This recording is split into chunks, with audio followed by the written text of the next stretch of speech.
ഹോട്ടലിൽ പണിക്ക് പോയി. എൻ്റെ ജീവിതമൊക്കെ തകർന്നപ്പോൾ ഹോട്ടലിൽ പണിക്ക് പോയതാണ്. അപ്പോൾ എനിക്ക് പൊറോട്ട വീശാൻ അറിയില്ല. അപ്പോൾ എല്ലാവരും എന്നെ കളിയാക്കി. അങ്ങനെ ഞാൻ പൊറോട്ട മാത്രം വീശാൻ എനിക്ക് മനസ്സിലായില്ല. അപ്പോൾ ഞാനത് മാറ്റി വെച്ച് യൂട്യൂബ് സ്പേസ് കൂടെ ഇക്കിഗൈവ് കൂടെ ഞാൻ മാറ്റി വെച്ചു. കാരണം വെച്ചാൽ കുറേ കഴിഞ്ഞാൽ നമുക്ക് കിട്ടും, അതിൻ്റെ ഐഡിയ കിട്ടും എന്നൊക്കെ പറഞ്ഞിട്ട് മാറ്റി വെച്ച്. അതിനൊരു ഹോട്ടലിൽ പിന്നെയും പണിക്ക് പോയി, വീടിൻ്റെ അടുത്തുള്ളത്. അപ്പോൾ അയാൾ പറഞ്ഞു, ഞാൻ പറഞ്ഞു എനിക്ക് പൊറോട്ട അടിക്കാറില്ല, കറികൾ, ചോറുകൾ, ഭക്ഷണങ്ങളൊക്കെ ഞാൻ ഉണ്ടാക്കും എന്നൊക്കെ ഞാൻ പറഞ്ഞു. അപ്പോൾ എനിക്ക് പൊറോട്ട അങ്ങനെ അടിക്കാൻ എയിമില്ല എന്നാണ്. അങ്ങനെ മൂപ്പരാൾ പൊറോട്ട അടിക്കാൻ ആളെ വേണ്ടതെന്നാണ് എന്നെ പിടിച്ചുകൊണ്ട്. ഞാൻ പൊറോട്ട അടിച്ചത് കുറോട്ടയായിപ്പോയി. അപ്പോൾ അയാൾ പറഞ്ഞ് പൊറോട്ട എനിക്ക് പണി അറിയില്ല എന്ന്. എന്നോട് കളിക്കുന്നത് ഈ ആൾക്കാരെ വിചാരം ഒക്കെ ജനിക്കുമ്പോൾ വന്ന് പഠിക്കുന്നതാണെന്നാണ്. ഇത് നമ്മൾ യൂട്യൂബ് സ്പേസ് കൂടെ ഇക്കിഗൈവ് കൂടെ, അതായത് ഡിസപ്പോയിൻ്റ് കൂടെ നമ്മൾ എന്താണ് കോൺസിക്യൂസ് നോക്കി അതിനെ പ്രിപ്പയർ ചെയ്ത് നോക്കിയപ്പോൾ എനിക്ക് പൊറോട്ട അടിക്കാൻ കിട്ടി. എനിക്ക് ഇത്രയേ ഉള്ളൂ. ഞാൻ തോൽക്കുന്നത് എവിടെയാണോ അവിടെയാണ് ഞാൻ പരീക്ഷ നടത്തുക.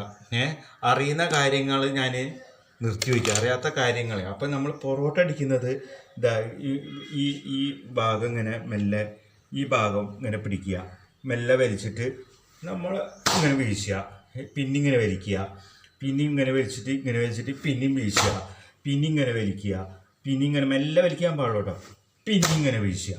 അങ്ങനെയാണ് ചെയ്യേണ്ടത്. വേണം.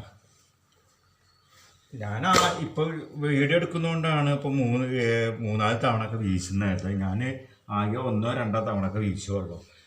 പക്ഷേ ക്യാമറ അടുത്തുള്ളതുകൊണ്ട് ആ ക്യാമറയിൽ തട്ടണ്ടല്ലോ വിചാരിച്ചിട്ടാണ് നോക്കിയിട്ട് ഞാൻ അടുത്തേക്കല്ലല്ലോ. അപ്പോൾ പൊറോട്ട നമ്മൾ വീശാൻ നമ്മൾ അടിപൊളിയാക്കി. ഇതിനൊക്കെ എല്ലാത്തിനും ഒരു നേക്കാണ്, അതാണ് മനസ്സിലാക്കേണ്ടത്. ഇനി നമുക്കിത് ചുറ്റാം അടിപൊളിയായിട്ട്. എണ്ണയൊക്കെ ഒഴിച്ച് ഞാൻ പെട്ടെന്ന് ചുറ്റും, അതാണ് എൻ്റെ സ്റ്റൈല്. എനിക്ക് അധികം സമയമൊന്നും വേണ്ട എന്ത് കാര്യങ്ങളും. അപ്പം എല്ലാവരും വിചാരം ഇത് വലിയ ആനത്തലയാണെന്നാണ്. ആനത്തലയാണ്. നമുക്ക് നല്ല പൊറോട്ട ആക്കാം. അപ്പോൾ ചെറിയ ചെറിയ വെട്ടുകളൊക്കെ കൊടുക്കുക, ഇടയിൽ ഇങ്ങനെ പിടിക്കുക. ഇത്രയുള്ള പണി. സിമ്പിളായിട്ട് ഇങ്ങനെ മടക്കിയിട്ട് ഇങ്ങനെ ചുറ്റി കൊണ്ടുപോയാൽ മതി. ഇത്രയുള്ള പണി. ഈ പണിക്കാണ് വലിയ ആനത്തലയായിട്ട് പറയുക. അങ്ങനെ ആകും.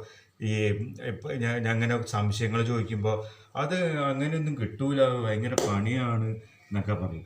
ഇത്രയുള്ള ഇങ്ങനെ പിടിച്ചിട്ട് നമ്മൾ കൂട്ടി പിടിക്കേണ്ട ആവശ്യമൊന്നുമില്ല.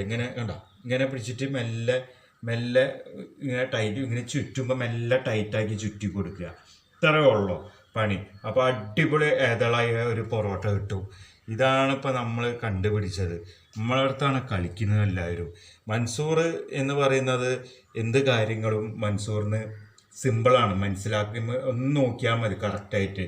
അതായത് നമ്മൾ അത്രയും കോൺസിക്യൂസ് നോക്കി കിയോയിൽ കൂടെ യൂട്യൂബ് സ്പേസ് കൂടെ അത് ക്യാച്ച് ചെയ്യാൻ പഠിക്കും. അതാണ് മൻസൂറിനെ തോൽപ്പിക്കണമെങ്കിൽ ഈ ലോകത്തെ പ്രപഞ്ച സൃഷ്ടാവിനെ കഴിയുള്ളൂ, അള്ളാഹുവിനെ മാത്രമേ കഴിയുള്ളൂ. അല്ലാത്തവരെ ഒരാൾക്കും എന്നെ തോൽപ്പിക്കാൻ പറ്റില്ല. ഇനി നമുക്ക് പൊറോട്ട ചുടാം. ഒരു 5 മിനിറ്റ് കഴിഞ്ഞതിന് ശേഷം ഞാൻ വീഡിയോ എടുക്കാം. ഇനി നമുക്ക് പൊറോട്ട പരത്താം. ലേശം കൈമേലൊക്കെ എണ്ണ കൊടുക്കുക. എന്തിനാന്ന് വെച്ചാൽ മാവ് നമ്മളെ കൈമേൽ ഒട്ടാതിരിക്കാൻ വേണ്ടിയിട്ട്. സിമ്പിളാണ്. ഇങ്ങനെ പറ്റിയിട്ട് ഇങ്ങനെ പ്രസ് ചെയ്യുക.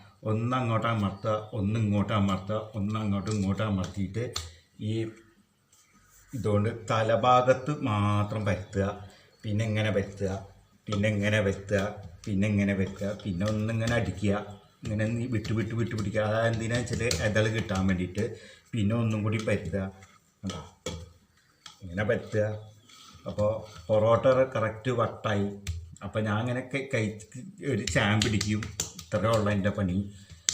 ഒരു ചാനിന് 1 ഇഞ്ച് മുകളിലേക്ക് വരികയാണെങ്കിൽ പൊറോട്ട തന്നെയായി.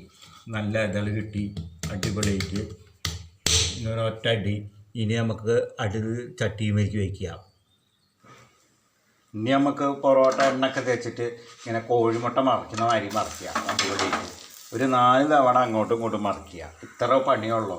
പൊറോട്ട എന്ന് പറഞ്ഞാൽ 250 ഗ്രാം ഉണ്ടാവും, 300 ഗ്രാം ഉണ്ടാവും. അത് നനഞ്ഞ് കുതിർന്ന് കറിയൊക്കെ കൂട്ടി അടിക്കുമ്പോഴത്തേക്ക് അത് 350 ഗ്രാം ഉണ്ട്. 2 പൊറോട്ട അടിക്കുമ്പോഴത്തേക്ക് 700 ഗ്രാമായി. അപ്പോൾ കറിയും ചായയും വെള്ളം കൂടിയൊക്കെ കൂടി വരുമ്പോഴത്തേക്ക് 1 കിലോ പള്ളയിൽ പോയി. എന്നിട്ട് ഈ പൊറോട്ടൻ്റെ മുഖത്ത് നോക്കി 4-5 അടി അടിച്ച് ചൊണ്ണ അങ്ങോട്ട് തിരിച്ചു കഴിഞ്ഞാൽ നമുക്ക് അങ്ങോട്ട് മുറിച്ചങ്ങോട്ട് കഴിക്കുക. ഇത്രയേ ഉള്ളൂ. അപ്പോൾ എന്താണ് ഭക്ഷണം ഉണ്ടാക്കുന്ന അതിൻ്റെ കോൺസിക്വൻസ് നോക്കി നമ്മൾ അതിൻ്റെ പ്രിപ്പറേഷൻ ചെയ്താൽ നമുക്ക് എല്ലാ കാര്യങ്ങളും വിജയിക്കും.